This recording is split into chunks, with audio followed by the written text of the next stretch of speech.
ಹುಡುಗ, ಸಾಮಾನ್ಯವಾದಂತ ಒಬ್ಬ ಹುಡುಗ, ಸೆಕೆಂಡ್ ಕ್ಲಾಸ್ ಹುಡುಗ. ಅವನಿಗೆ ದೊಡ್ಡ ಲಾಯರ್ ಆಗ್ಬೇಕು ಇಂಗ್ಲೆಂಡಿನಲ್ಲಿ. ಇಂಗ್ಲೆಂಡ್ ಕಂಡಿಲ್ಲ ಅಂತ ದೊಡ್ಡ ಲಾಯರ್ ಆಗ್ಬೇಕು ಅನ್ನುವ ಆಸೆ ಇತ್ತು. ಆದ್ರೆ ಈಗ ಸಾಮಾನ್ಯವಾದ ಹುಡುಗ ಯಾಕೋ ಎಷ್ಟು ಪ್ರಯತ್ನ ಪಟ್ಟರು ಸೆಕೆಂಡ್ ಕ್ಲಾಸ್ಗಿಂತ ಮೇಲಕ್ಕೆ ಹೋಗ್ತಾ ಇಲ್ಲ. ದೇಶದಲ್ಲಿ ಶ್ರೇಷ್ಠ ಮಟ್ಟದ ಲಾ ಕಾಲೇಜಿನಲ್ಲಿ ಒಂದು ಅಪ್ಲಿಕೇಶನ್ ಹಾಕಿದ.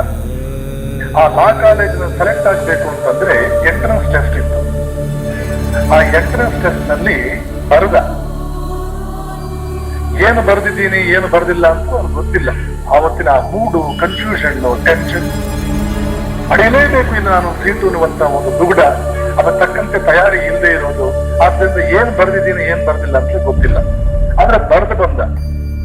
ನೋಡ್ತಾನೆ ಎಂಟ್ರೆನ್ಸ್ ಟೆಸ್ಟ್ ಅಲ್ಲಿ ಫಸ್ಟ್ ಬಂದ್ಬಿಟ್ಟಿದ್ದಾನೆ. ಕ್ಲಾಸ್ ನಲ್ಲಿ ಇದ್ದಂತ ಪ್ರೊಫೆಸರ್ಗಳಿಗೂ ಆಶ್ಚರ್ಯ. ಆದ್ರೆ ಯಾವ ಕಂಪ್ಯೂಟರ್ ಇದನ್ನೆಲ್ಲ ವೆರಿಫೈ ಮಾಡ್ತಾ ಇದೆಯೋ, ಆನ್ಸರ್ ಶೀಟ್ಸ್ ವೆರಿಫೈ ಮಾಡ್ತಾ ಇದೆಯೋ, ಸ್ಪಷ್ಟವಾಗಿ ತೋರಿಸ್ತಾ ಇದೆ. ಅದು ಇವನ ನಂಬರೇ, ಇವನ ರಿಜಿಸ್ಟರ್ ನಂಬರ್ ಅನ್ನೇ ಸ್ಪಷ್ಟವಾಗಿ ತೋರಿಸ್ತಾ ಇದೆ. ಇರಬಹುದು ನಾವ್ ಯಾಕೆ ಆ ಟೈಮ್ ನಲ್ಲಿ ಅವನಿಗೆ ಒಂದು ಒಳ್ಳೆ ಮೂಡ್ ಬಂದು, ಹೇಗಿದ್ರು ನಾನೊಬ್ಬ ಗ್ರೇಟ್ ಲಾಯರ್ ಆಗ್ಬೇಕು ಅಂತ ಬಹಳ ಆಸೆನೆ ಇಟ್ಕೊಂಡಿದ್ದ, ಬಹಳ ಚೆನ್ನಾಗಿ ಕಷ್ಟಪಟ್ಟು ಓದ್ತಾನೂ ಇದ್ದ. ಯಾಕಿರಬಹುದು, ಯಾಕಿರಬಾರದು ಅಂತ ಅನ್ಕೊಂಡು ಅವ್ರ ತಲೆನೇ ಕೆಡಿಸ್ಕೊಳ್ಳಿಲ್ಲ. ಅವನಿಗೆ ನಾನು ಫಸ್ಟ್ ಬಂದಿದ್ದೇನೆ, ಎಂತ ಘಟಾನುಘಟಿಗಳು ಅಂತ ನಾನು ಅನ್ಕೊಂಡಿದ್ದು ನನ್ನ ಕ್ಲಾಸ್ಮೇಟ್ಸ್ ನ, ಅವ್ರನ್ನೆಲ್ಲ ಹಿಂದಕ್ಕೆ ಹಾಕಿ ನಾನು ಫಸ್ಟ್ ಬಂದ್ಬಿಟ್ಟಿದ್ದೇನೆ ಅಂತ ಅವನಿಗೂ ಕೂಡ ಬಹಳ ಸಂತೋಷವಾಯಿತು. ಆಮೇಲೆ ಲಾ ಎಕ್ಸಾಮಿನೇಷನ್ ಲಾಗೆ ಕೂತ್ಕೊಂಡ. First year LLB, second year LLB, third year LLB. ಅದರಲ್ಲಿ ಎಲ್ಲದರಲ್ಲೂ ಕೂಡ ಒಂದು ಸಲಕ್ಕೆ ಡಿಸ್ಟಿಂಕ್ಷನ್ ಅಂತೆ, ಇನ್ನೊಂದು ಸಲಕ್ಕೆ ಇನ್ನೂ ಹೈಯರ್ ಲೆವೆಲ್ ಅಂತೆ. ಅದ್ರ ನೆಕ್ಸ್ಟ್ ಅದಕ್ಕಿಂತ ರ್ಯಾಂಕ್ ನಲ್ಲಿ ಫಸ್ಟ್ ರ್ಯಾಂಕ್ ಬಾರದೇ ಇರಬಹುದು, ಆದ್ರೆ ಅದ್ಭುತವಾದಂತಹ ರೀತಿಯಲ್ಲಿ ಪ್ರಗತಿ ತೋರಿಸ್ತಾ ಬಂದ. ಯಾವ ಮಟ್ಟಕ್ಕೆ ಅಂತಂದ್ರೆ ಕ್ಲಾಸ್ ಅಲ್ಲಿ ಎಲ್ರಿಗೂ ಅನಿಸ್ತಾ ಇತ್ತು ಇವತ್ತು ನಮಗೆ ಈಕ್ವಲ್ ಇಲ್ಲದೆ ಇರಬಹುದು, ಆದ್ರೆ ಅವನು ಏರ್ತಾ ಇರ್ತಕ್ಕಂಥ ರೀತಿ ನೋಡಿದ್ರೆ, ಒಂದೊಂದು ಎಕ್ಸಾಮಿನೇಷನ್ ತೋರಿಸ್ತಾ ಇರ್ತಕ್ಕಂಥ ಇಂಪ್ರೂವ್ಮೆಂಟ್ ನೋಡಿದ್ರೆ, ಒಂದಲ್ಲ ಒಂದು ದಿನ ನಮ್ಮನ್ನೆಲ್ಲರೂ ಹಿಂದಕ್ಕೆ ಹಾಕ್ಬಿಡ್ತಾನೆ ಅಂತ ಎಲ್ಲಾ ಕ್ಲಾಸ್ ನಲ್ಲಿ ಇದ್ದಂತ ರ್ಯಾಂಕ್ ಸ್ಟೂಡೆಂಟ್ಸ್ ಅನ್ನಿಸ್ತಾ ಇತ್ತು. ಫೈನಲ್ ಇಯರ್ ಬರೋ ವೇಳೆಗೆ ಎಲ್ಲರನ್ನೂ ಹಿಂದಕ್ಕೆ ಹಾಕೇ ಬಿಟ್ಟ. ಫಸ್ಟೇ ಬಂದ್ಬಿಟ್ಟ ಕ್ಲಾಸ್ಗೆ. ಡಿಗ್ರಿನಲ್ಲಿ ಫಸ್ಟ್ ಬಂದ, ಪೋಸ್ಟ್ ಗ್ರಾಜುಯೇಷನ್ ಫಸ್ಟ್ ಬಂದ, ಆಮೇಲೂ ಕೂಡ ಫಸ್ಟ್ ಬಂದ. ಇಡೀ ಇಂಗ್ಲೆಂಡ್ ನಲ್ಲೇ ಇವನಂತ ಪವರ್ಫುಲ್ ಅಟಾರ್ನಿ ಮುಂದೆ ಯಾರೂ ಆಗ್ಲಿಲ್ಲ. ಇಂಗ್ಲೆಂಡ್ ನಲ್ಲಿ ಪಾರ್ಲಿಮೆಂಟ್ ಮೆಂಬರ್ ಆದ, ದೊಡ್ಡ ಕಾನ್ಸ್ಟಿಟ್ಯೂಷನಲ್ ಎಕ್ಸ್ಪರ್ಟ್ ಆದ. ಇನ್ನಿಲ್ಲದ ರೀತಿಯಲ್ಲಿ ಯಶಸ್ಸನ್ನು ಪಡ್ಕೊಂಡ.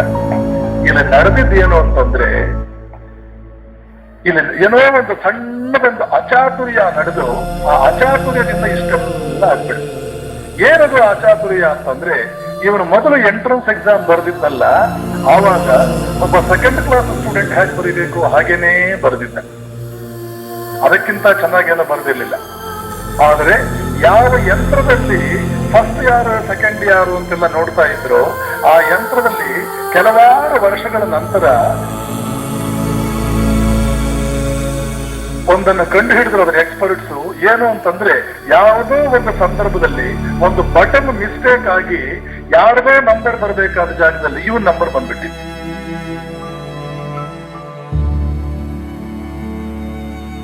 ಇವನಿಗೆ ರ್ಯಾಂಕ್ ನಲ್ಲಿ ಕೆಳಗಡೆ ಎಲ್ಲೋ ಕೆಳಗಡೆಯಿಂದ 4-5 ಪ್ಲೇಸ್ ನಲ್ಲಿ ಒಂದು ರ್ಯಾಂಕ್ ಬರಬೇಕಾಗಿತ್ತು.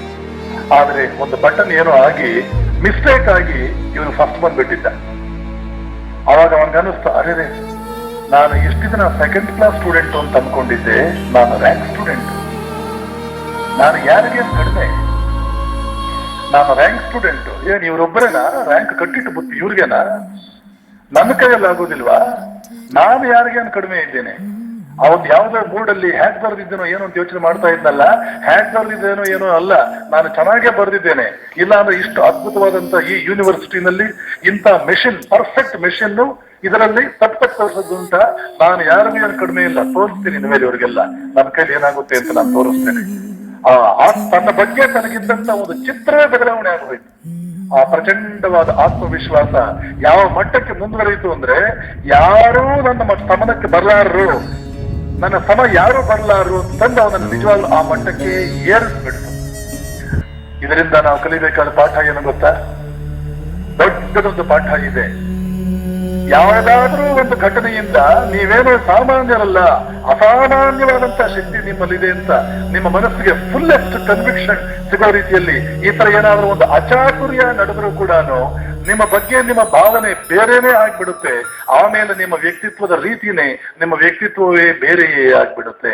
ಇವತ್ತು ನಿಮಗೆ ಗೊತ್ತಿದ್ದು ಗೊತ್ತಿಲ್ಲದೆಯೋ ಸಣ್ಣ ವಯಸ್ಸಿನಿಂದಲೂ ಆ ಕಡೆ ತಂದೆ ತಾಯಂದಿರು, ಈ ಕಡೆ ಶಿಕ್ಷಕರು, ಈ ಕಡೆ ಎದುರು ಮನೆಯವರು, ಬಂಧುಗಳು, ಅವರೆಲ್ಲರೂ ಕೂಡ ಅವನ್ ನೋಡು, ಅವರನ್ನು ನೋಡು, ಅವ್ರ ಮುಂದೆ ನೀನೇನು, ನಿಂದ ಆ ಮಾರ್ಕ್ಸ್ ಕಾರ್ಡ್ ನಲ್ಲಿ ನೋಡು ನೀನ್ ಸೆಕೆಂಡ್ ಕ್ಲಾಸ್, ಅದೇ ಹೇಗೋ ನಮಗೇ ಗೊತ್ತಿಲ್ಲದೆ ನಾವೊಬ್ಬ ಸೆಕೆಂಡ್ ಕ್ಲಾಸ್, ನಾವೊಬ್ಬ ಸಾಮಾನ್ಯ ಹುಡುಗ ಅಂತ ನಮ್ಮ ಹೊರಗಡೆ ಏನೋ ಒಂದು ಕಲ್ಪನೆ ಕುಳಿತು ಬಿಟ್ಟು ಆ ಕಲ್ಪನೆಯಿಂದ ಆಚೆ ಬರುವುದೇ ದೊಡ್ಡ ಕಷ್ಟ ಆಗ್ಬಿಡುತ್ತೆ.